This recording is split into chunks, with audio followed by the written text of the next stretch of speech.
नमस्कार, स्वागत है आपका संसद टीवी पर। मैं हूं मनोज वर्मा और आप देख रहे हैं हमारा खास कार्यक्रम बजट विशेष।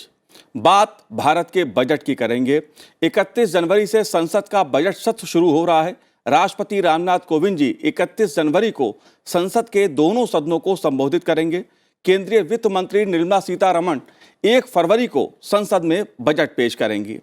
इस बार बजट में क्या उम्मीदें हैं, क्या अपेक्षा हैं, इस पे चर्चा करेंगे, क्योंकि ये काल अमृत महोत्सव का काल है। देश आज़ादी का अमृत महोत्सव मना रहा है। बात गरीब की है, गांव की है, किसान की है, बात आत्मनिर्भर भारत की है और बात देश की अर्थव्यवस्था की भी है, बात स्वास्थ्य की भी है और शिक्षा की भी है। कई मुद्दे हैं बजट को लेकर, इन पे चर्चा करेंगे अपने खास मेहमानों के साथ। अगले 1 घंटे मैं इन चीज़ों को समझने की कोशिश करूंगा कि इस बार बजट, जो हम भविष्य के भारत की बात कर रहे हैं, क्योंकि अमृत महोत्सव के बाद का भारत कैसा भारत होगा अर्थव्यवस्था के लिहाज से, इस बजट में क्या तस्वीर होगी, इस पे हम चर्चा करेंगे। 3 खास मेहमान मेरे साथ जुड़े हुए हैं। PhD chambers of commerce and industry के अध्यक्ष प्रदीप मुल्तानी जी हमारे साथ जुड़े हैं। प्रदीप जी, आपका स्वागत है संसद टीवी पर। साथ ही हमारे साथ जुड़े हुए हैं वित्त मंत्रालय भारत सरकार के पूर्व सचिव अशोक कुमार झा जी। अशोक जी, आपका भी बहुत बहुत स्वागत है। और हम बात करेंगे प्रोफेसर अशोक विशन दास जी से, जो डायरेक्टर हैं एग्रो फाउंडेशन के। अशोक जी, आपका भी स्वागत है संसद टीवी पर। शुरुआत में मुल्तानी साहब आपसे करूंगा। मुल्तानी जी, मैं आपसे ये जानना चाहता हूं, समझना चाहता हूं आपसे मैं, कि देश की जीडीपी की जो स्थिति है, कोरोना संक्रमण की जो चुनौतियां उभरी हैं वैश्विक स्तर पर, अगर हम देखें कुछ समय पहले -7 चली गई थी हमारी जो जीडीपी थी, लेकिन दुनिया भर की जो अंतर्राष्ट्रीय रेटिंग एजेंसियां हैं, उन्होंने ये इस तरह का एक अनुमान लगाया है कि भारत की जो अर्थव्यवस्था है बहुत सही दिशा में आगे बढ़ रही है, तेज गति से आगे बढ़ रही है। आप देश की अर्थव्यवस्था को कैसे देखते हैं? बिल्कुल रिकवरी की तरफ सही तरीके से चल रहे हैं, और जो ये ओमिक्रॉन से थोड़ा सेटबैक जरूर आया है, लेकिन फिर भी जाके हम ये लेके चलते हैं कि जो हमारा जीडीपी जो इस साल का होगा वो कम से कम 8.5 और 9% के बीच में होगा। तो ये जाके दुनिया में फास्टेस्ट ग्रोइंग जो इकोनॉमीज होती है उसमें हमारा देश उसमें आएगा जी। इसमें हमारी जितने भी हमारे पीछे हमने जब देखा था, जो ओमिक्रॉन आने से पहले जो हमारी जीएसटी कलेक्शन वगैरह हो रही थी, वो जाके 1.32 लाख हुई थी नवंबर में, और जाके जो भी हमारा सिस्टम चल रहा है वो बिल्कुल ठीक तरीके से आगे की तरफ बढ़ रहा है जी। तो हम पूरा आशा रखते हैं कि ये ओमिक्रॉन का भी जो परेशानी है और जो पैंडेमिक है, ये 15 मिड फरवरी तक ठीक हो जाएगा। तो डेफिनेटली इस बारी हमारी जीडीपी ग्रोथ 8.5 और 9% के बीच में जरूर होनी चाहिए जी। ये में हमारी इंडस्ट्री की सोच है। जी। अशोक जी, मैं आपसे समझना चाहता हूं कि सरकार ने एक तरह से, अगर मैं कहूं, पिछले 1-2 वर्षों में कई बजट एक तरह से दिए हैं। कई बजट में इसलिए कह रहा हूं कि अलग अलग पैकेज अलग अलग इंडस्ट्रीज को दिए गए, चाहे कृषि का क्षेत्र हो या उद्योग का क्षेत्र हो, सरकार ने हर किसी को कुछ ना कुछ देने की कोशिश की है। इस लिहाज से जीडीपी में जो उतार चढ़ाव हमें देखने को मिला है, देश की अर्थव्यवस्था के लिहाज से ये सवाल इसलिए भी महत्वपूर्ण है क्योंकि खजाने पे सरकार के असर बहुत पड़ा है। सरकार क्या दे पाएगी, क्या नहीं दे पाएगी, ये बहुत बड़ा सवाल है इस बार। आप कैसे देखते हैं देश की अर्थव्यवस्था को? रिकवरी तो ज़रूर हो रहा है, और जैसे मुल्तानी साहब ने बताया कि एक्सपेक्टेशन है कि करीब 9% तक रिकवरी हो जाएगा इस साल जीडीपी में जी। लेकिन मेरा ये मानना है कि ये रिकवरी अनइवन है। इसमें ऐसा हो रहा है कि जो रिच लोग हैं उनका पूंजी ज़्यादा बढ़ रहा है।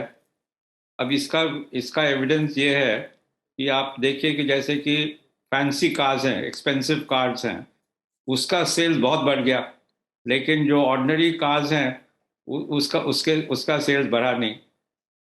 आप देखिए कि प्रॉफिटेबिलिटी, जो लार्ज कंपनीज हैं उनके प्रॉफिटेबिलिटी बहुत बढ़ गए, लेकिन जो छोटे कंपनीज हैं वो प्रॉफिट्स में है ही नहीं। तो और जो गरीब लोग हैं उनका हालत और भी खराब हो गया पैंडेमिक की वजह से। और इसका भी एविडेंस ये है कि आप देखिए कि मनरेगा का जो डिमांड है इस साल सबसे हिस्टोरिकली सबसे हाई हो गया है। इसका मतलब यह है कि लोगों को अनएम्प्लॉयमेंट काफ़ी हो गया है, इसलिए लोग मनरेगा की तरफ जा रहे हैं। तो मैं ये समझता हूँ कि और इसमें और भी देखिए कि अगर टू व्हीलर्स का सेल्स आप देखें जो कि ऑर्डिनरली जो मिडिल क्लास लोग, लोअर मिडिल क्लास लोग खरीदते हैं, उसका सेल्स बिल्कुल स्लम्प हो गया है।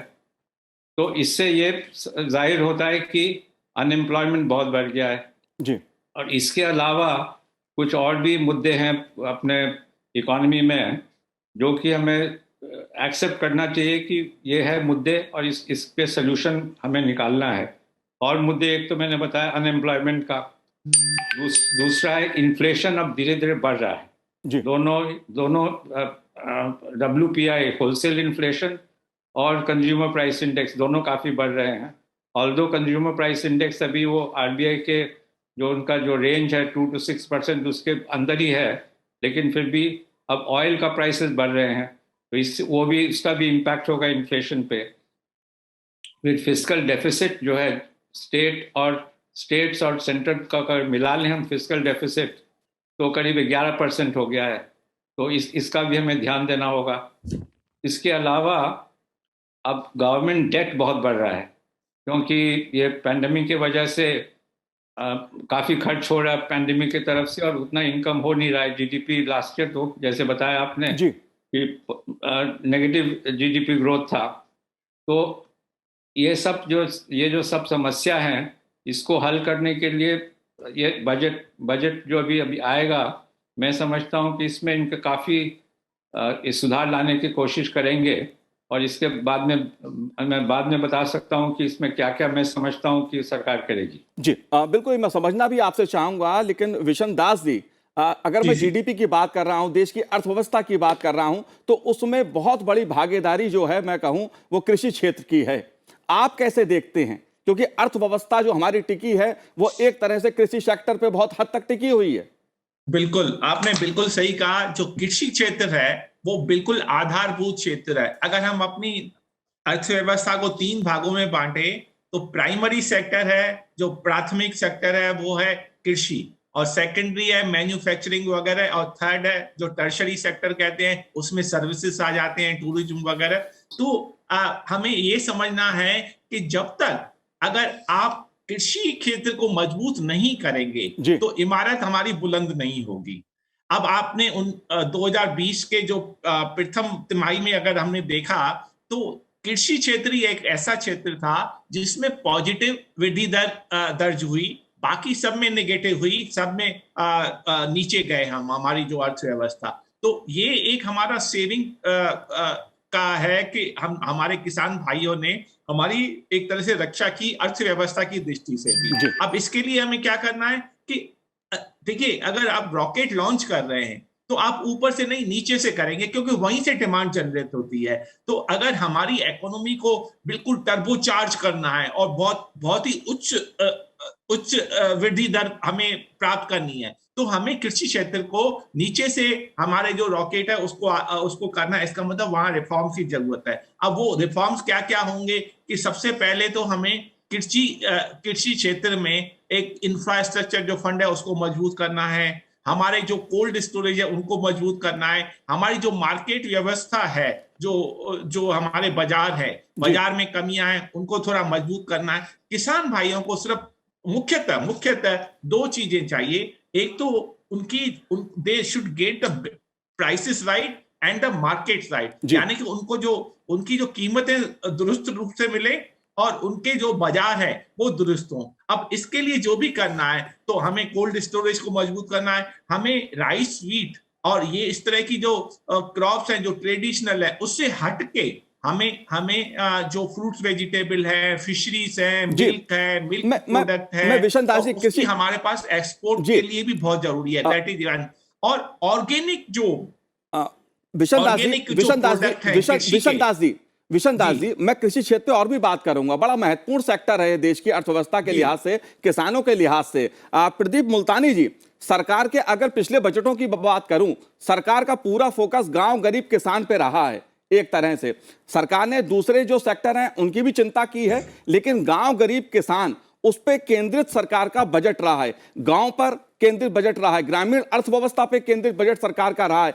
आप कैसे देखते हैं इस बार के बजट को?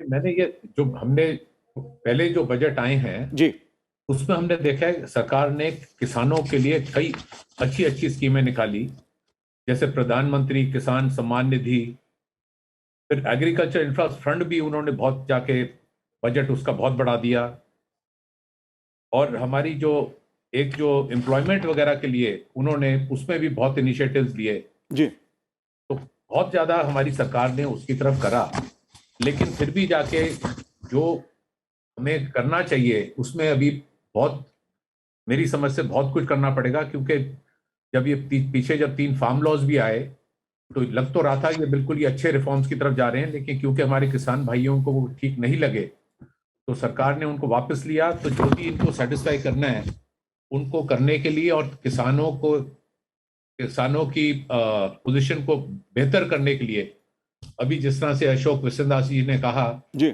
ये सारी चीजें हम सरकार को करनी पड़ेंगी ताकि जो एग्रीकल्चर में जो वेस्टेज वगैरह होती है वो सारी की सारी थोड़ी कंट्रोल में आए और सीधा किसान से कंज्यूमर को भी उनकी प्रोडक्ट्स पहुंच पाए, ताकि जाके उनकी आमदनी को बढ़ाया जा सके।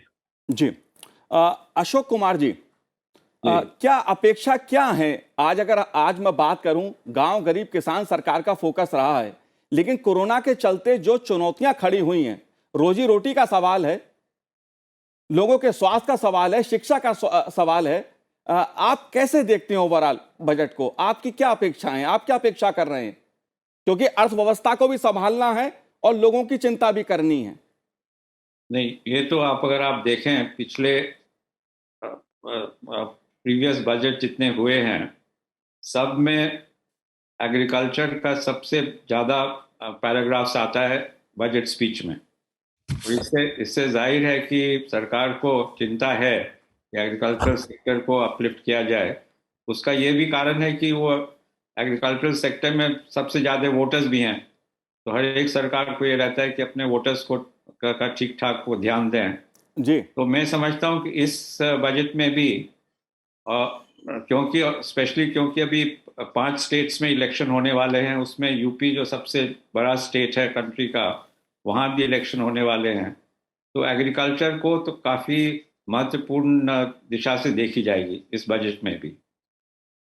अभी जो पिछले बजट में जो अनाउंस किया था, जैसे फार्मर्स इनकम के लिए कि 6,000 रुपये पर एनम दिया जाएगा हर एक फार्मर को, और फिर और भी जो स्कीम्स अनाउंस किए गए थे एग्रीकल्चर सेक्टर के लिए, ये सब मैं नहीं समझता हूँ कि इससे कोई खास फर्क पड़ेगा फार्मर्स का।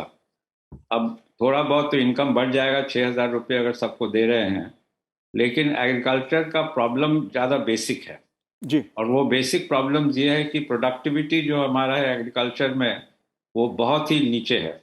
अगर आप कंपेयर करें कोई भी क्रॉप का, चाहे चाइना से कंपेयर करें या कोई भी देश से कंपेयर करें, तो हमारा प्रोडक्टिविटी एग्रीकल्चर में बहुत लो है। और इसका कारण ये है कि इन्वेस्टमेंट एग्रीकल्चर में बहुत कम है, और उसका कारण ये है कि जो किसान हैं, जो मामूली किसान जो हैं, वो उनका एग्रीकल्चर होल्डिंग्स बहुत छोटा है, 1 हेक्टेयर से कम है, तो वो तो सब्सिस्टेंस फार्मिंग करते हैं, उसके पास तो पैसे हैं नहीं। और अगर आप क्रेडिट का देखें तो क्रेडिट जो बहुत कम लोगों को क्रेडिट मिलता है इंस्टीट्यूशनल सोर्सेज से, ज़्यादातर वो मनी लेंडर्स से पैसे मांग के अपना काम करते हैं। तो ये सब बहुत भारी समस्या है एग्रीकल्चर में, और इसके लिए रिजॉल्व करने के लिए काफ़ी रिसोर्सेज चाहिए सरकार को, और मैं नहीं समझता हूँ कि इस साल वो ज़्यादा रिसोर्सेज उनके पास हैं, क्योंकि काफ़ी खर्च हो गया पैंडमिक में, और भी कुछ खर्च होगा, और इनकम उतना है नहीं जितना। अब टैक्स रेवेन्यूज तो वैसे अभी ठीक है, लेकिन उससे ज़्यादा खर्च भी हो रहा है।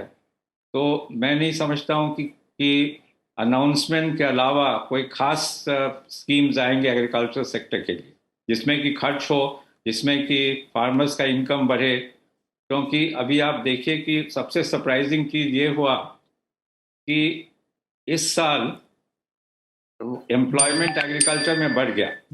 इसका कारण ये था कि जो कि एग्रीकल्चर रूरल सेक्टर से गांव से छोड़ के शहर आते थे काम करने के लिए, वो उनको फिर नौकरी नहीं मिली, जबकि सेकेंड वेव खत्म हो गया तो वो उनको नौकरी नहीं मिली, वो जी। वहीं गांव में ही रह गए, तो जी, एग्रीकल्चर बिल्कुल। का एम्प्लॉयमेंट बढ़ गया। ये बिल्कुल। सब जो है ये काफी सिचुएशन है, काफी गंभीर सिचुएशन है। और इससे और पार्टिसिपेशन, लेबर पार्टिसिपेशन रेट्स भी बहुत कम हो गए हैं, स्पेशली वुमेन के। इनफैक्ट हमारे जो लेबर पार्टिसिपेशन रेट्स हैं, स्पेशली लेडीज का, वो वियतनाम से कम है, बांग्लादेश से भी कम है। तो ये सब काफी सीरियस सिचुएशन है, और मैं समझता हूँ कि सरकार को इसको ध्यान तो देंगे जरूर, लेकिन रिसोर्सेज बहुत कम है। जैसा अशोक जी ने कहा कि तमाम तरह की चुनौतियां हैं आर्थिक स्तर पे, जाहिर तौर पे, क्योंकि कोविड काल ने जिस तरह की दुनिया के सामने चुनौती खड़ी की है, महंगाई का मुद्दा है, रोजी रोटी का सवाल है, तमाम तरह की चुनौतियां हैं, लेकिन कृषि सेक्टर जो है वो खासा महत्वपूर्ण है। जब भी अर्थव्यवस्था पर संकट आया है, कृषि सेक्टर ने संभाला है। और जो बात मैंने संतुलन की कही है अर्थव्यवस्था के लिहाज से, कि सरकार को देश का खजाना भी देखना है और लोगों की चिंता भी करनी है। विशन दास जी, ये जो संतुलन की बात मैं उठा रहा हूं कि सरकार के सामने चुनौती तो है कि देश की अर्थव्यवस्था भी संभालनी है और लोगों के सामने जो संकट है उसको भी संभालना है। इसको देखते हुए आप क्या अपेक्षा कर रहे हैं बजट से? देखिए, ऐसा है, हमें तो यहाँ तीर भी चलाने हैं और परिंदों को भी बचाना है। तो कहने का तात्पर्य है सरकार को खर्च भी करना है और किसानों का उत्थान भी करना है। तो कृषि क्षेत्र, जैसे मैंने कहा कि वो बहुत इतना महत्वपूर्ण है कि वो सारी अर्थव्यवस्था को एक मजबूती प्रदान करता है। और जब कृषि क्षेत्र में, और बहुत सारी इसमें स्टडी हुई है कि कृषि क्षेत्र में 1% वृद्धि दूसरे क्षेत्रों के 2 से 3% की वृद्धि के इक्विवेलेंट है। और वो इसलिए है क्योंकि कृषि से अगर आपकी डिमांड जनरेट होती है और जो मांग होती है वो मांग होती है, तभी जाके जो सेकेंडरी सेक्टर है और टर्शरी सेक्टर है, यानी कि मैन्युफैक्चरिंग है, सर्विस सेक्टर है, तो उसको बल मिलता है, वो मांग पूरी करते हैं। तो ये जो पॉइंट है, तो इसमें कोई शक शुबह नहीं है कि उसको दुरुस्त करना चाहिए। अब कैसे करें? तो बहुत सारे हैं कि जो कृषि इंफ्रास्ट्रक्चर फंड है उसको मजबूत करिए, और जो किसान भाइयों को, मैं नहीं कहता कि उनके कर्ज माफ करो, लेकिन उनका जो क्रेडिट है उसको बढ़ाइए। और जो हमें जो गेहूं चावल वालों की जो इस तरह की खेती होती है, वो हमारे पास 100 मिलियन टन, यानी कि 1000 लाख टन हमारे फूड कॉर्पोरेशन ऑफ इंडिया के पास भंडार भरे पड़े, उसकी हमें इतनी आवश्यकता नहीं है। और उसके लिए क्या करना है, हमें डाइवर्सिफिकेशन पे जोर देना है, ऑर्गेनिक खाद्यान्न पे हमें ज्यादा तवज्जो देनी है, ताकि, और लोगों को जैसे जैसे इनकम बढ़ती है, लोगों की जो रुझान है, वो उनकी डिमांड भी अलग तरीके से होती है। तो हमारी जो स्टडी हुई है उसमें ये क्या है कि कई ऐसे हमारे जो कंज्यूमर्स हैं, वो 2 से 3 गुना प्राइस देने को तैयार है अगर उनको गुड क्वालिटी की मिले। अभी कुछ दिन पहले हमारे माननीय गृह मंत्री ने गुजरात में एक स्टेटमेंट दिया है कि इस तरह की जो फर्टिलाइजर और केमिकल फर्टिलाइजर से खेती होती है,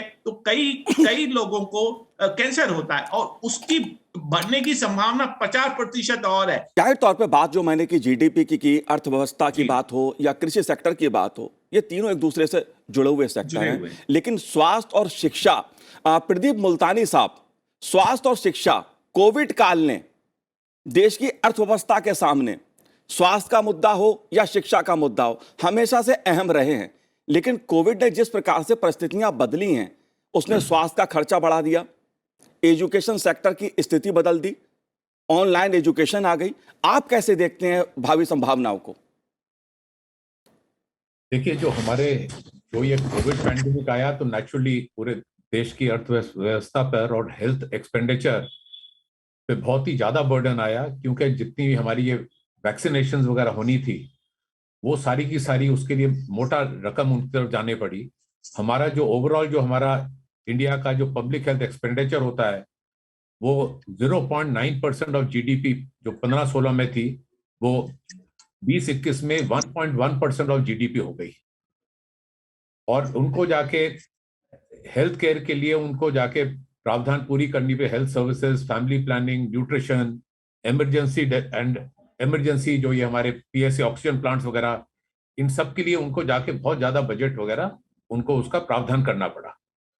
और हम तो यही आशा रखते हैं कि जाके जो ये पब्लिक हेल्थ जो एक्सपेंडिचर है, ये जो आज के दिन में 1.1 या 1.5% ऑफ जीडीपी है, ये ग्रेजुअली निकट भविष्य में ही इसको कम से कम 2.5% ऑफ जीडीपी होना पड़ेगा, ताकि जाके हमारी पूरी आबादी को किसी रूप से भी हेल्थ केयर की प्रोविजन प्रावधान उनको मिल सके। अशोक जी, शिक्षा और स्वास्थ्य बहुत अहम सेक्टर हैं दोनों।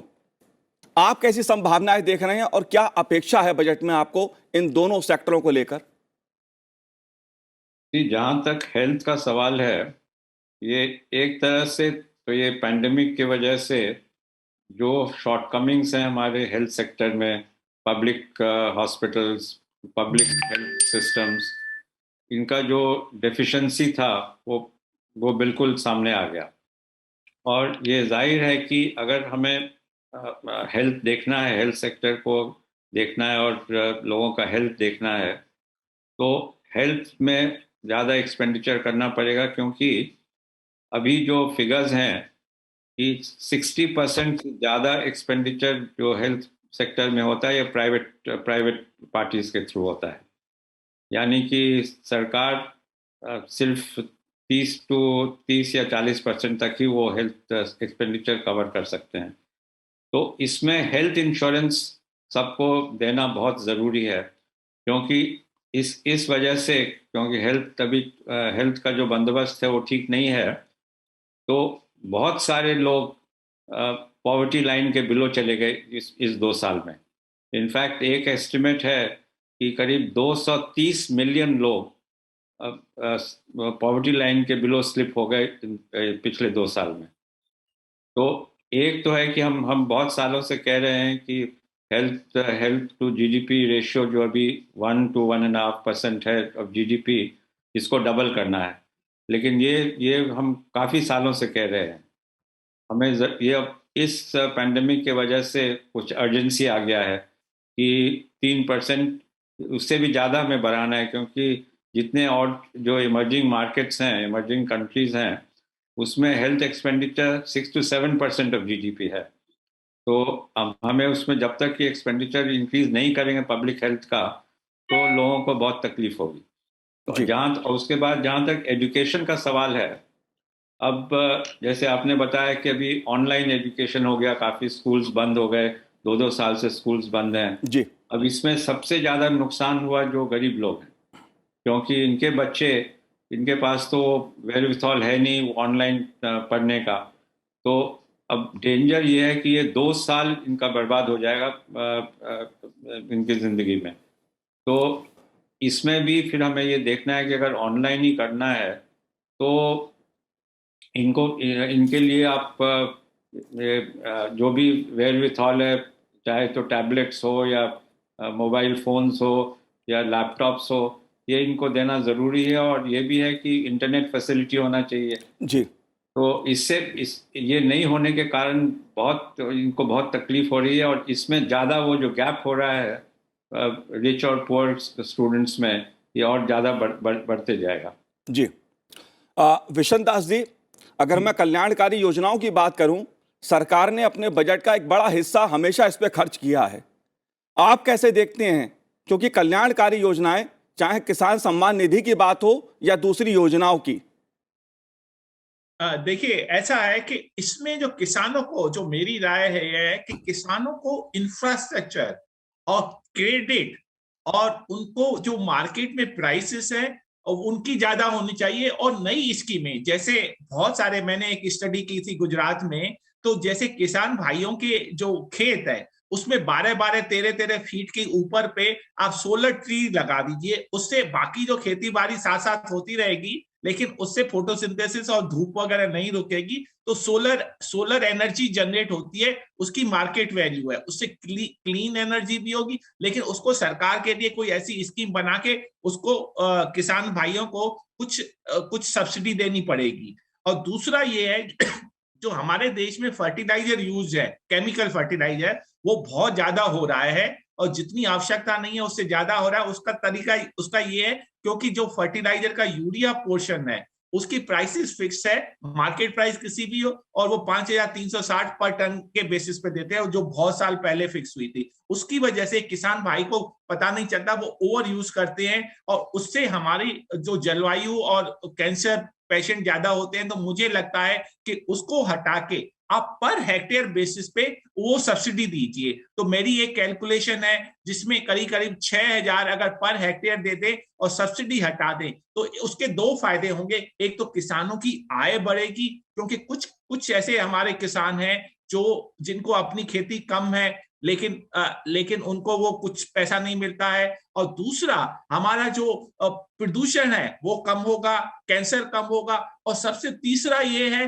कि हमारी जो ऑर्गेनिक खेती है वो बढ़ेगी, उसका एक्सपोर्ट मार्केट भी ज्यादा है। और हमारी जो एक्सपोर्ट ट्रेड पॉलिसी है उसको दुरुस्त करना पड़ेगा और उसको स्टेबल बनाना पड़ेगा, क्योंकि बहुत सारे किसान भाई हैं, भले छोटे हों, मंझले हों, बड़े किसान हो, हमारी एक्सपोर्ट मार्केट काफी है और उसको हमें प्रोत्साहन करना पड़ेगा। उसके लिए जैसे किसानों को सब्सिडी देनी पड़ेगी, एक्सपोर्ट में जो भी व्यय होता है, मतलब ट्रांसपोर्टेशन वगैरह का, उसको रिइंबर्स करना पड़ेगा। और इस तरह की जो स्कीम है, और फिर है वेस्ट टू वेल्थ। हमारे देश में जो खेती की वजह से बहुत सारा वेस्ट जनरेट होता है, उसको हमें वेल्थ में कन्वर्ट करना है। उसकी एक टेक्नोलॉजी है, SSF वगैरह, तो उसको जी बिल्कुल, अगर उसमें कुछ हम इन्वेस्टमेंट करें, सरकार उसमें प्रोत्साहन करे, तो वो हमारा जो वेस्ट है उसको वेल्थ में हम कन्वर्ट कर सकते हैं। और उसके बाद हमारे जो कोल्ड स्टोरेज है,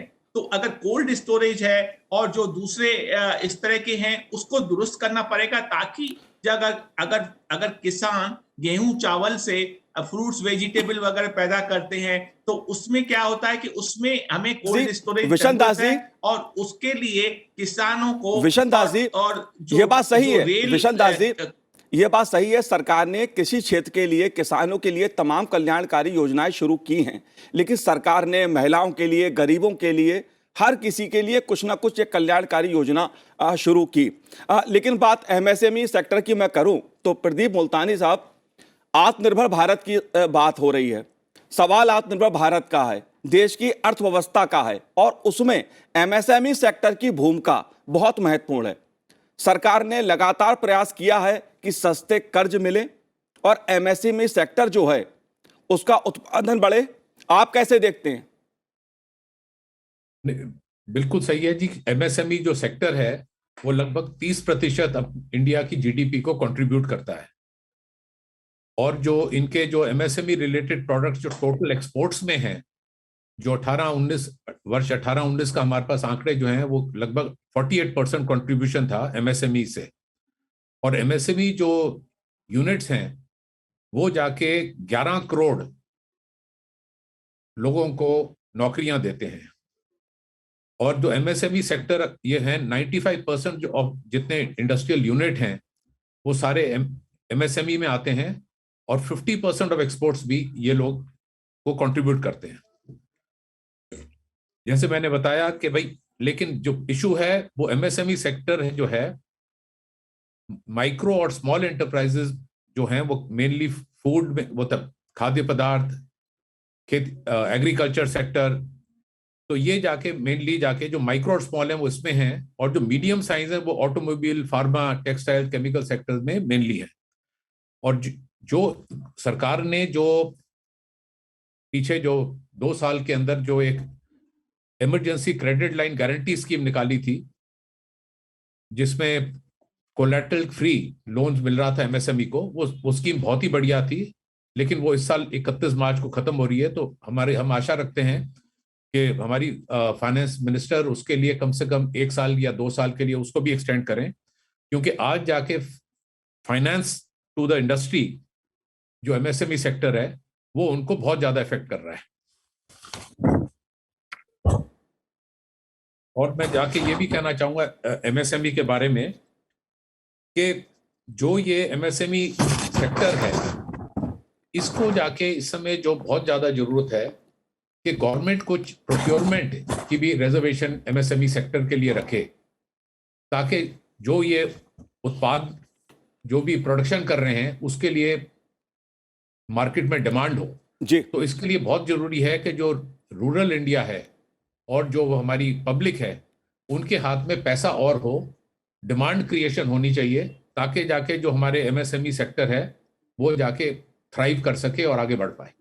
जी अशोक जी, जी बहुत महत्वपूर्ण सेक्टर है। जैसे हम कृषि सेक्टर पे चर्चा कर रहे हैं, एमएसएमई का सेक्टर अर्थव्यवस्था के लिहाज से, आत्मनिर्भर भारत के लिहाज से बहुत महत्वपूर्ण है। एमएसएमई सेक्टर की भी अपनी अपेक्षाएं हैं, कुछ अपनी डिमांड्स हैं, आप कैसे देख रहे हैं? जैसे कि अभी प्रदीप जी ने बताया कि एमएसएमई सेक्टर का कंट्रीब्यूशन इकोनॉमी में काफ़ी महत्वपूर्ण है, और इसमें लेकिन हम इस एमएसएमई को अगर हम एक कोहेसिव होल से देखें तो हमें शायद पता नहीं चलेगा कि एक्चुअली क्या सिचुएशन है। एमएसएमई में माइक्रो आते हैं, इंडस्ट्रीज आते हैं, स्मॉल आते हैं, मीडियम आते हैं। 99% एमएसएमईज माइक्रो के डेफिनेशन में आ जी जाए, और ये तो हमें फोकस ज़्यादा करना है माइक्रो के ऊपर। ये माइक्रो इंडस्ट्रीज में नॉर्मली 1 या 2 लोग काम करते हैं, तो इनके लिए बहुत ज़रूरी है कि इनके पास वर्किंग कैपिटल हो, इनके पास मार्केट हो, और इनको पैसे मिलें। जब ये अपना प्रोडक्ट बेचते हैं तो इनको पेमेंट मिले।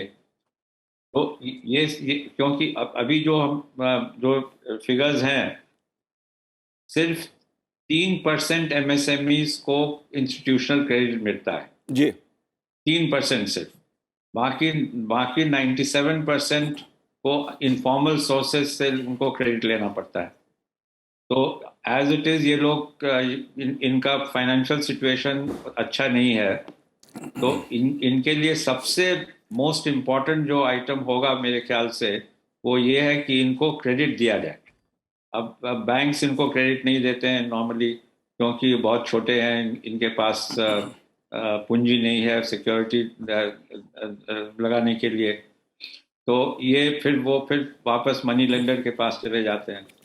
तो मैं समझता हूँ कि अब कुछ इसमें तो सुधार आया है कि माइक्रो फाइनेंस जो इंस्टीट्यूशंस है देश में, वो इनको थोड़े बहुत लेंडिंग कर रहे हैं, लेकिन कोई इंस्टीट्यूशनलाइज सिस्टम होना चाहिए ताकि इनको पैसा मिले based not on security but based on उनका जो प्रोडक्शन है। दूसरा, इनको ये ज़रूरी है कि इनके जो प्रोडक्ट्स जो ये बेचते हैं, जी तो जो ये नॉर्मली बेचते हैं ये बड़े इंडस्ट्रीज़ को, या मीडियम, माइक्रो वाले बेचेंगे मीडियम या बड़े इंडस्ट्रीज़ को, तो इनको पैसे नहीं दिए जाते हैं टाइम पे, वो अपना जो वो बेचते हैं उसका पेमेंट, और इनके पास तो ये एज इट इज़ ये मार्जिन पे काम कर रहे हैं, तो इनके फिर हालत ख़राब हो जाते हैं। तो इस स्पेशली ये पैंडेमिक में काफ़ी इम्पोर्टेंट ये मामला हो गया, क्योंकि बहुत सारे एमएसएमईज बंद हो गए, जी ये माइक्रो इंडस्ट्रीज। तो इनको रिवाइव करने के लिए सरकार को ये देखना है कि इनको कैसे, मेन सोर्स इनका है कि प्रॉब्लम ये है इनका फाइनेंसिंग का। अशोक जी, लेकिन देश में कई यूनिकॉर्न भी उभर के सामने आए हैं, एक पहलू ये भी है। लेकिन यूनिकॉर्न तक तो सब काफी, ये तो बड़े हो गए ना। मैं माइक्रो का बात कर रहा हूँ। जी माइक्रो जिनके पास कि 1 या 2 लोग काम करते हैं, और ये सबसे ज्यादा एमएसएमईज में, ये सबसे ज्यादा इनका पॉपुलेशन है। 99% पॉपुलेशन एमएसएमईज में माइक्रो का ये है। जी विशन दास जी, अगर ग्रामीण अर्थव्यवस्था की बात मैं करूं तो पिछले बजट में सरकार ने ग्रामीण क्षेत्रों में, ग्रामीण भारत में कैसे इंफ्रास्ट्रक्चर डेवलप हो, कैसे विकास हो, बिजली की बात हो, स्वास्थ्य की बात हो, शिक्षा की बात हो, सड़कों की बात हो, इस पे खासा जोर देने की कोशिश की हमें देखने को मिला। डिजिटल इंडिया की बात है और कनेक्टिविटी गांव और शहर की, गांव में भी डिजिटल इंडिया का असर दिखे, पंचायतों का डिजिटलीकरण हो, इस पे भी सरकार का खासा जोर रहा है। आप कैसे देखते हैं? देखिए, पंचायत का जो 73rd अमेंडमेंट हुआ था, तो पंचायतों को कुछ तो इन्होंने एम्पावर किया हुआ है, लेकिन अब जैसे हमारे जो संविधान में है 3 लिस्ट है, एक तो सेंट्रल लिस्ट है, स्टेट लिस्ट है, कंकरेंट लिस्ट है, लेकिन एक फोर्थ लिस्ट मेरा ये मानना है, एक फोर्थ लिस्ट होनी चाहिए जो सिर्फ पंचायतों को कंट्रोल करे। अब पंचायत हमारी हैं जरूर, मैंने तो बहुत गांवों में भ्रमण किया है और वहां पंचायत कई जगह, सब जगह नहीं कहूंगा, कई जगह उनके कोई पावर ही नहीं है, तो वो उनका मुंह ताकते रहते हैं जो सरकारी अफसर हैं या स्टेट गवर्नमेंट की तरफ। तो वो जब तक उनके अधिकार क्षेत्र तय नहीं होंगे, अभी कोई अधिकार क्षेत्र तय नहीं है, तो उसके लिए एक चौथी लिस्ट हमारे संविधान में आनी जरूरी है, तभी हमारी पंचायत मजबूत होगी और उसी से हमारे किसानों भाइयों का और ग्रामीण का ज्यादा विकास। अब मैं आपको छोटा सा एग्जाम्पल दूंगा। एक तरफ तो जो एमजी नरेगा स्कीम है वो किसान भाइयों को मदद करती है क्योंकि उससे रोजगार प्रदान होता है, लेकिन अगर उसको दूसरे दृष्टि से देखें तो आज भी 10 करोड़ लोग ऐसे हैं जो उसमें रजिस्टर्ड है, यानी कि वो बहुत ही छोटे लेवल का काम करते हैं जिसमें कोई, जिसे अनस्किल्ड कहते हैं, कोई उसमें प्रशिक्षण या कोई उसमें वो है नहीं। तो छोटे छोटे काम तो किसानों की आय कैसे बढ़ेगी? जो मिनिमम वेज है उस पे काम करते हैं, और वो इसलिए करते हैं क्योंकि वो प्रशिक्षित नहीं है, वो ट्रेंड नहीं है। तो हमें जो उनकी स्किल्स है उसको अप स्केल करना है। अगेन मैंने एक स्टडी की थी गुजरात में, तो जो किसान भाई थे, छोटे छोटे जो खेती के मजदूर थे, वो उनको उस समय 108 रुपए मिलते थे प्रतिदिन के। तो वो जो हीरे के व्यापारी थे उनको उन्होंने सिर्फ 3 हफ्ते की ट्रेनिंग दी और 500-500 रुपए प्रतिदिन उनको सैलरी देते थे जी। तो उससे उनका मतलब आगे बढ़े, अपलिफ्टमेंट हुआ। तो जब तक किसान भाइयों को ट्रेन करके उनको अप स्केल नहीं करेंगे, और अभी भी देखिए अगर हमारी जो 20% अभी कृषि का जो कंट्रीब्यूशन है जीडीपी में करीब 20% हो गया है, वैसे पहले कम था, और उसके अगर कंपेयर करेंगे तो उसमें जो लेबर फोर्स का जो पार्टिसिपेशन है वो 46% है। इसका मतलब हमारी लेबर प्रोडक्टिविटी कृषि में बहुत कम है। और इसका मतलब है कि हमें किसानों को प्रशिक्षित करना है, उनको ट्रेन करना है ताकि उनकी आय बढ़े, उनका उत्पादन बढ़े। वो इतना महत्वपूर्ण नहीं है मेरी दृष्टि से जब कि इनकम नहीं बढ़ती है, जब तक एक बड़ा मुद्दा बजट को लेकर आमतौर पर इनकम टैक्स स्लैब का रहता है। लोगों की अपेक्षा रहती है इसमें क्या बदलाव होगा, क्या सरकार कर सकती है, क्या नहीं कर सकती है। तमाम तरह के इस तरह के सवाल भी रहते हैं बजट आने से पहले कि इस बार क्या मिलेगा, क्या कोई बदलाव इनकम टैक्स स्लैब में होगा। प्रदीप मुल्तानी साहब, इसको लेकर आप क्या सोचते हैं, आपका क्या कहना है? देखिए, हमारी सोच तो ये है कि जाके जो इनकम टैक्स स्लैब होते हैं उसमें स्टेबिलिटी रहनी चाहिए जी। ऊपर नीचे करने की आवश्यकता मेरी समझ से तो है नहीं, क्योंकि पहले ही जाके 5 लाख तक की लिमिट पर टैक्सेस है नहीं, तो इसलिए जो एक स्टेबिलिटी ऑफ टैक्सेस होने चाहिए। तो और लेकिन ये जरूर आता है जो हमारी सरकार ने जो नई इंडस्ट्रीज अगर कोई सेटअप करते हैं उसकी सीमा उन्होंने बनाई थी कि जाके भैया जो भी वो सेटअप करते हैं तो केवल उन पे 17% टैक्स लगेगा जो न्यू फैक्ट्रियां वगैरह लगाते हैं। लेकिन कोविड के कारण समय काफी खराब हुआ है, तो हम चाहेंगे कि वो उसकी सीमा जो है वो 31 मार्च 2025 तक बढ़ा दी जाए जी, ताकि इसका लाभ उठाया जाए। क्योंकि 17% जो रेट ऑफ टैक्स है, जो इसका जो बेनिफिट है अंडर सेक्शन 115 BAB है, तो 17% is one of the lowest taxes in the world. और साथ में क्या है, सरकार ने जाके उठा के जो कॉर्पोरेट्स हैं उस पे टैक्सेशन रेट ले आए थे 25% में जी, काफी कम किया उसे, बहुत बढ़िया करा और फर्स्ट क्लास करा। लेकिन जो परेशानी आ रही है, जो हमारे प्रोप्राइटरशिप हैं, पार्टनरशिप हैं और LLP हैं, उन पे अभी भी जाके टैक्स का रेट जो है वो काफी ऊंचा है। तो हम चाहेंगे कि जाके जो LLPs, प्रोप्राइटरशिप, पार्टनरशिप्स हैं, उन पे भी जो टैक्स रेट है वो भी जाके जैसे कॉर्पोरेट्स पे 25% पे लाए हैं, उन पे भी उसको लेके आ जाना चाहिए। क्योंकि मेजॉरिटी ऑफ द लोग इनमें है, कॉर्पोरेट्स में कम है, इनमें ज्यादा वो लोग उसमें आ जाते हैं। जी जी बिल्कुल। अशोक जी, इस मुद्दे को आप कैसे देखते हैं? क्योंकि बड़ा मुद्दा है इनकम टैक्स स्लैब का, हालांकि इसमें काफी समय से कोई बहुत बड़ा बदलाव देखने को नहीं मिला है। सवाल महिलाओं का भी आता है, सवाल सीनियर सिटीजन का भी आता है।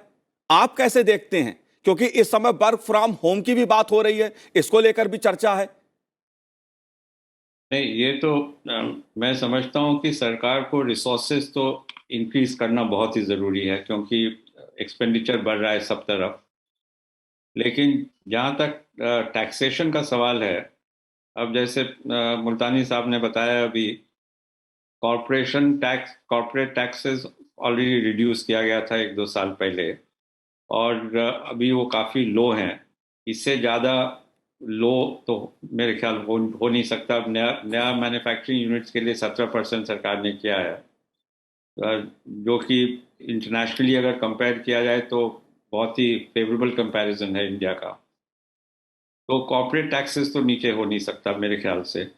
और पर्सनल इनकम टैक्स भी इसको लो तो कर नहीं सकते, क्योंकि पिछले साल 1-2 साल पहले ही एग्जेम्पशन लिमिट 5 लाख कर दिया था। उससे करीब 30 मिलियन लोग टैक्स नेट से निकल गए जी। तो अब उसको भी आप छेड़छाड़ नहीं कर सकते हैं। अब बढ़ाना भी नहीं चाहिए, क्योंकि रेट ऑलरेडी काफ़ी हाई है, सेसेस सब मिला के। तो मैं नहीं समझता हूँ कि कॉर्पोरेट टैक्स या पर्सनल टैक्स में कोई गुंजाइश है उसको अदल बदल करने का। उसके बाद रहा आपका इनडायरेक्ट टैक्सेस। तो इनडायरेक्ट टैक्सेस तो अब सारा जीएसटी के में सबस्यूम हो गया है, और जीएसटी का जो भी टैक्स रेट्स वगैरह है वो तो जीएसटी काउंसिल डिसाइड करती है। वो अब बजट में तो इसका डिसीजन हो नहीं पाता है। लेकिन इसमें जीएसटी जहाँ तक सवाल है, मैं समझता हूँ कि बजट में ये शायद वो कह सकते हैं कि जीएसटी काउंसिल इसमें देखें जी। Rationalisation of tax rates. अभी 5-6 रेट्स हैं अभी जीएसटी में, बहुत ज़्यादा रेट्स हैं। इसमें काफ़ी ये क्लासिफिकेशन का प्रॉब्लम्स आ रहा है। तो इसको रैशनलाइज करके 6 रेट से करके मैक्सिमम 3 रेट कर दें। एक लो रेट 0%, एक मैक्सिमम रेट, और एक बीच में जो रेवेन्यू न्यूट्रल रेट। तो ये हो सकता है जीएसटी में। दूसरा, कवरेज ऑफ जो जीएसटी का है, वो कवरेज में अभी 3-4 प्रोडक्ट्स नहीं है, जैसे कि पेट्रोलियम प्रोडक्ट्स नहीं है, अल्कोहल नहीं है, कंस्ट्रक्शन नहीं है। तो ये कवरेज भी इंक्रीज करना चाहिए। इसमें ऑब्जेक्शन पहले वो स्टेट गवर्नमेंट्स का था कि अगर वो पावर्स दे देंगे सेंटर को, तो उनके पास कुछ पावर्स रहेगा नहीं टैक्स करने के लिए। लेकिन मैं समझता हूँ कि धीरे धीरे परसुएट करके स्टेट गवर्नमेंट्स को भी साथ लेके कवरेज भी इंक्रीज हो सकता है जीएसटी का। लेकिन ये टैक्स में मैं नहीं समझता हूँ ज़्यादा कोई स्कोप है चेंज करने का। नॉन टैक्स रेवेन्यू बहुत इंपॉर्टेंट है जी, और कैसे? रिसोर्सेज के लिए जी। और नॉन टैक्स रेवेन्यू में पहला तो आ गया आपका डिसइन्वेस्टमेंट। जी। अब डिसइन्वेस्टमेंट अब तो अच्छा ही हो रहा है इस साल, जब से एयर इंडिया भी डिसइन्वेस्ट हो गया। ऑल्दो इनका जो टारगेट है साल का 1.75 लाख करोड़, वो शायद नहीं हो पाएगा, लेकिन फिर भी अच्छी दिशा में, अच्छे डायरेक्शन में जा रहे हैं। एयर इंडिया का लॉसेस हो रहा था करीब 200 करोड़ पर डे, तो उनको जब अभी डिसइन्वेस्ट हो गया तो इतने पैसे बच जाएंगे सरकार के। वो काफ़ी इम्पोर्टेंट स्टेप है। और डिसइन्वेस्टमेंट के अलावा मैं समझता हूँ कि नॉन टैक्स रेवेन्यू इंक्रीज करने के लिए सरकार को अपना एसेट्स को मोनेटाइज करना चाहिए। जी। अब आप एसेट्स मतलब जैसे आप देखिए लैंड, अब रेलवेज का बहुत ज़मीन है जो कि काफ़ी एनक्रोच भी हो चुका है। जी। डिफेंस मिनिस्ट्री का भी, डिफेंस के भी बहुत ज़मीन है जो कि यूटिलाइज नहीं हो रहे हैं। तो इसका कोई स्टॉक लेके, और जो लैंड है जो कि ऐसे पड़ा हुआ है, जो एनक्रोच हो भी रहा है और इसका कोई गेनफुल यूटिलाइजेशन नहीं हो रहा है, इसको मोनेटाइज करना चाहिए। इसको अगर सेल में दिक्कत हो, क्योंकि सेल में पॉलिटिकली दिक्कत हो सकता है, ऑब्जेक्शन हो सकता है पॉलिटिकली, तो कम से कम इसको लीज कर दिया जाए ताकि सरकार को कुछ रेवेन्यू आए। जाहिर तौर पर एक लंबे समय से इस पर चर्चा रही है कि जो रेलवे की जमीनें पड़ी हैं, खाली पड़ी हैं, उसका सदुपयोग कैसे किया जाए, कैसे रेलवे को भी पैसा मिले, सरकार की भी अर्थव्यवस्था मजबूत हो, ताकि जब सरकार की अर्थव्यवस्था मजबूत होगी तभी लोगों को भी फायदा होता है। अशोक जी, लेकिन विशन दास जी, एक बहुत बड़ा मुद्दा है इनोवेशन का, टेक्नोलॉजी का। सरकार जिस दिशा में इस पे फोकस कर रही है और स्वदेशी आधारित टेक्नोलॉजी, वो अलग अलग सेक्टर की बात हो रही है इस समय। 6G का सपना भी देश ने लक्ष्य तय किया है। 5G की बात हो रही थी, लेकिन अब 6G का लक्ष्य तय कर दिया गया है। सेमीकंडक्टर की बात हो रही है। तो टेक्नोलॉजी और इनोवेशन के जरिए एक नए भारत का निर्माण, इसको आप कैसे देखते हैं? देखिए, जो नवाचार है वो कृषि में बहुत जरूरी है। देखिए, आप आने वाले समय में जो कॉस्ट ऑफ कैपिटल है वो बहुत कम हो जाएगी लेबर कॉस्ट के मुकाबले। तो कहने का तात्पर्य यह है कि टेक्नोलॉजी जैसे आर्टिफिशियल इंटेलिजेंस है, ड्रोन है, उसका कृषि में बहुत उपयोग हो सकता है। सरकार मुझे पूरी आशा है कि इस वाले बजट में टेक्नोलॉजी को लाने के लिए काफी इन्वेस्टमेंट किया जाएगा, और खास करके कृषि क्षेत्र में, और वहां पे बहुत स्कोप है। और कृषि की जो हमें प्रोडक्टिविटी बढ़ानी है, और सबसे इंपॉर्टेंट है हमें प्रोडक्शन पे नहीं करना। आप देखिए, आप किसी भी फूड कॉर्पोरेशन ऑफ इंडिया के गोडाउन में 1,000 lakh, I mean 100 million, that means 100 million ton of food. तो वो हमें ना ज्यादा जरूरी नहीं, और उससे भी किसानों की आय कहां बढ़ी। तो कहने का तात्पर्य है कि हमें डाइवर्सिफाई करके और नई नई टेक्नोलॉजी करके और वेस्ट टू वेल्थ लाना है, एक्सपोर्ट ऑर्गेनाइज जो ऑर्गेनिक क्रॉप के लिए, तो उसमें बहुत सारा स्कोप है नवाचार लाने के लिए, और उसमें टेक्नोलॉजी का बहुत महत्वपूर्ण योगदान होगा।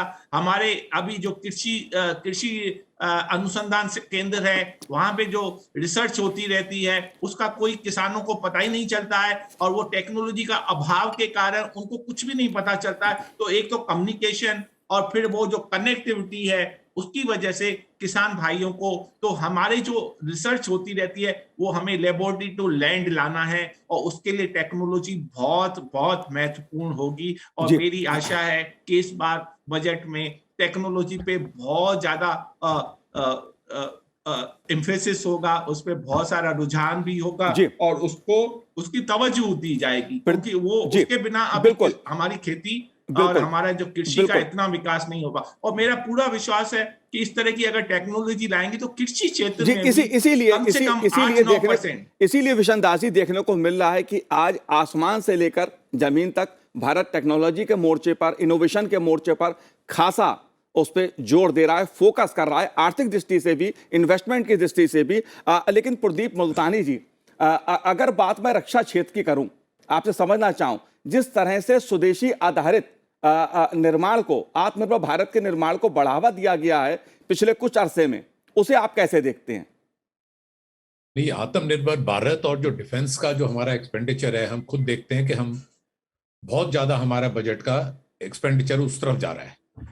और अभी हमने देखा, मेरे ख्याल से फिलीपींस के साथ भारत ने जाके मिसाइल सिस्टम्स की भी हमने डील करी है, और हमको जाके अपनी डिफेंस को आत्मनिर्भर की तरफ बिल्कुल ले जा सकते हैं। जैसे ये बड़े बड़े देश हैं, अमेरिका हो गया, रशिया हो गया, ये जैसे बड़े एक्सपोर्टर्स हैं जी, तो हमारे पास भी पूरी इतनी नो हाउ है, और हम ये कर सकते हैं कि this can be A something जो हमारे देश के लिए बहुत रेवेन्यू हमारे लिए एक्सपोर्ट कर, एक तो हमारी कमाई एक्सपोर्ट से हो सकती है, और साथ में जो हमको पैसे दे रहे हैं बाहर इनके लिए, उसके लिए भी जाके हमको पैसे देने नहीं पड़ेंगे। मैं 2-3 चीजें जरूर आपके साथ शेयर करना चाहूंगा इंडस्ट्री की तरफ से जी। एक तो जाके इस समय क्या हो रहा है, क्योंकि हमारी सरकार ने बहुत अच्छा एम्बिशियस एक्सपोर्ट का टारगेट रखा है, $650 बिलियन का जी। हम बड़े कॉन्फिडेंट हैं कि वो टारगेट अचीव होगा। लेकिन जो हमारी इंडस्ट्री को जो परेशानियां आ रही है वो आ रही है क्योंकि जो हमारे पेट्रोलियम प्रोडक्ट्स हैं उनके प्राइसेस बढ़े हैं। हम ये नहीं कह रहे कि उन पेट्रोलियम प्रोडक्ट्स के प्राइसेस कम हो, हम ये कहना चाह रहे हैं कि जो इंडस्ट्री है और ट्रेड है जो मैन्युफैक्चरिंग के लिए यूज करती है पेट्रोलियम प्रोडक्ट्स, उनको जाके जीएसटी में उनका इनपुट क्रेडिट मिल जाना चाहिए, ताकि जो हमारी इंडस्ट्री है वो कॉस्ट कॉम्पिटिटिव हो जाए। एक और चीज मैं जरूर कहना चाहूंगा जी, कि आज जो हमारा, हमने ये देखा है कि India pharmacy of the world है। आज हमारा इसी तरह से जैसे हमारी ये SII होगी, भारत बायोटेक हो गई जी, इन्होंने वंडरफुल काम करा है। जो हमारे वैक्सीनेशन वगैरह जो इन्होंने बनाए हैं, इनको और प्रोत्साहन देना चाहिए कि भाई अगर क्यों नहीं हम अपनी नीड तो पूरी करें। हम पूरी जो अफ्रीका है जो देशों में नहीं है, तो ये हमारे लिए भी बहुत बढ़िया इनकम का सोर्स हो सकता है। जी। फिर आता है मेडिकल टूरिज्म। मेडिकल टूरिज्म आज के दिन में हमारे लिए बहुत बड़ा रेवेन्यू के लिए हो सकता है।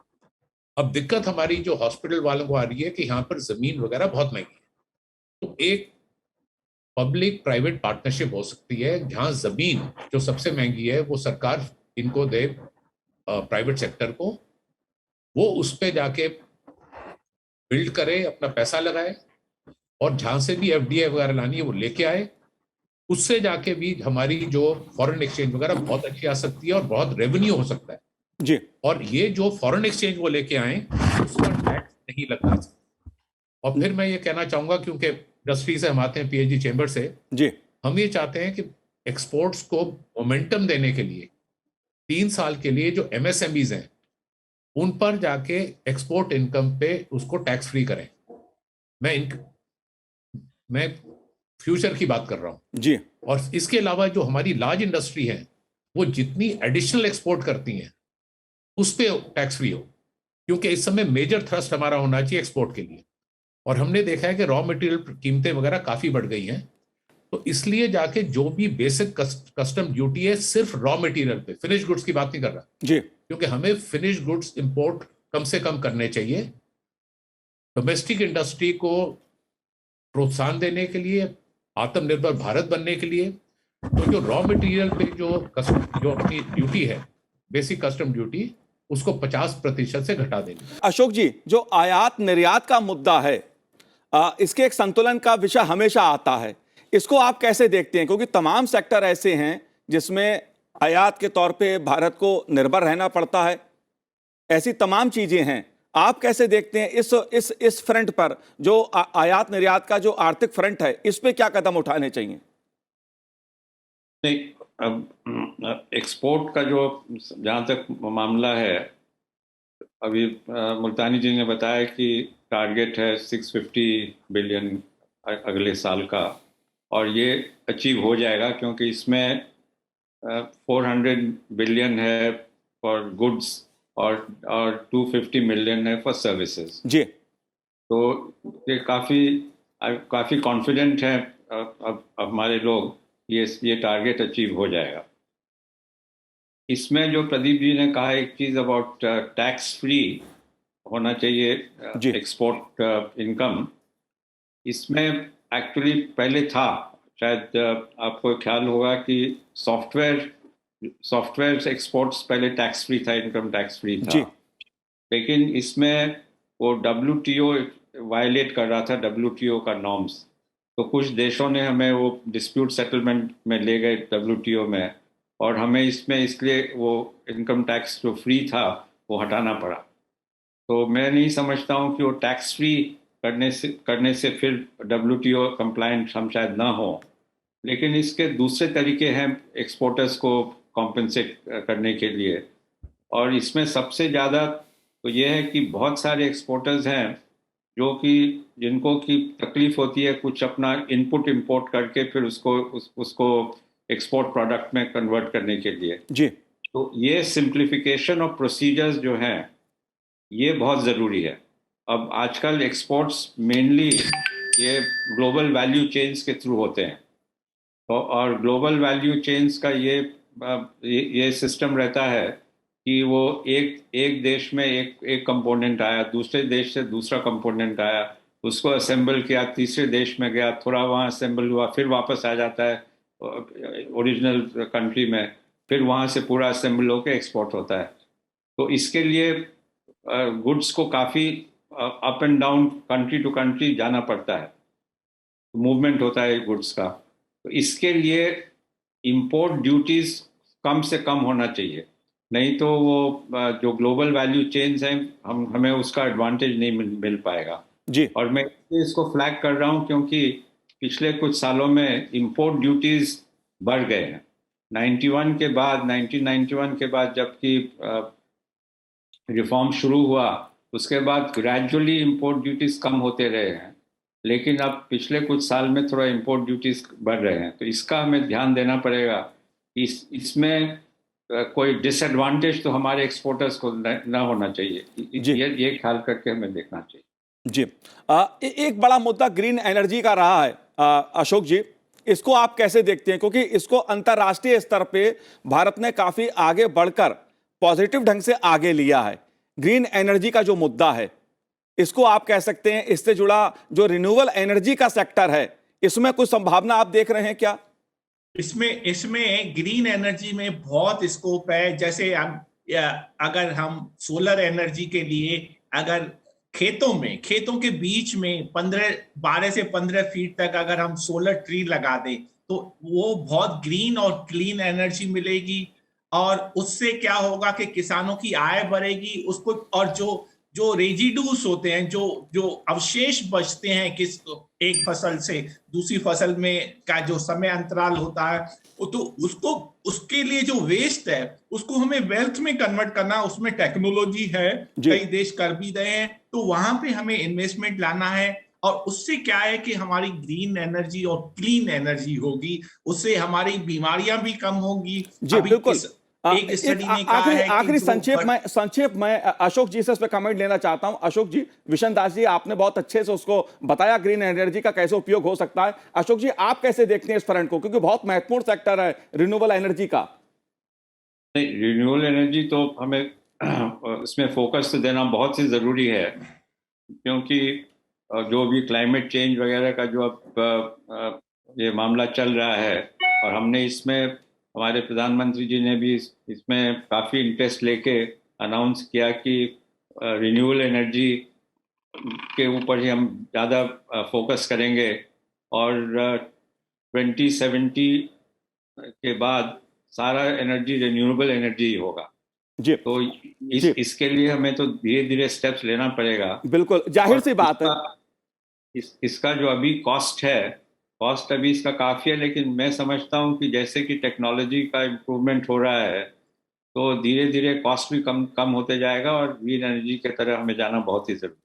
जी बिल्कुल बिल्कुल, क्योंकि तमाम ऐसे सेक्टर हैं जिन पे सरकार का खासा फोकस रहा है, और बजट में उस पे सरकार क्या देती है क्या नहीं देती है, निर्मला सीतारमण जी के खजाने से क्या निकलता है, कितना निकलता है, और किस सेक्टर को क्या मिलता है, ये तो 1 फरवरी को ही पता लगेगा। बहरहाल आप तीनों ने हमसे बात की, आपका बहुत बहुत शुक्रिया, बहुत बहुत धन्यवाद संसद टीवी से बात करने के लिए।